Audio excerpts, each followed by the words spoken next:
абрежулара ебзорны ямы закчяра аныстви хайбышра алтша анарпшит.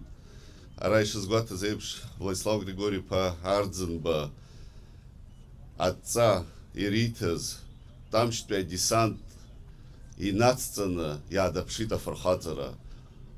И нукзалаги хапсважла раудыра амтейн тыгыллаги я адапшона хатера ажла рышка агубалара абзибара убри ялнарши дыр я адапшиз афархатераги.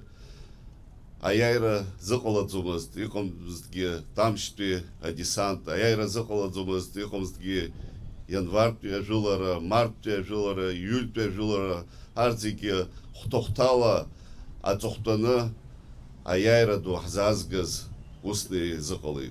Табуб хашас ферстохоп, акрепсо, ветеранша. Шара ихошцыз, я шарпшиза фархатзара, шара яхзажгаза, аяйра, Ихынза халшо, анырски айхахара хаштазауд. Одной из славных страниц Отечественной войны народа Абхазии стала наступательная операция на Восточном фронте.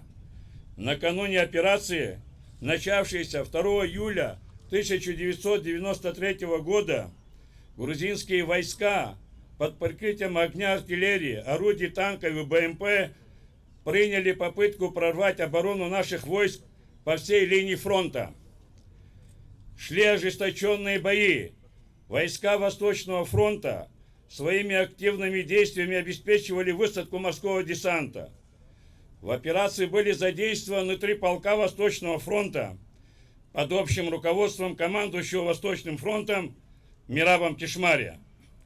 Части и подразделения фронта, действуя одновременно на нескольких направлениях, в результате ожесточенных боев освободили ряд населенных пунктов, тем самым создав условия для высадки десанта. 300 добровольцев вместе с частями Восточного фронта проявили настоящий массовый героизм и подвиг. Владиславом Ардзеном была поставлена задача удержать эти рубежи в течение 3 дней. Нашим же бойцам удалось сопротивляться здесь на протяжении 7-8 дней.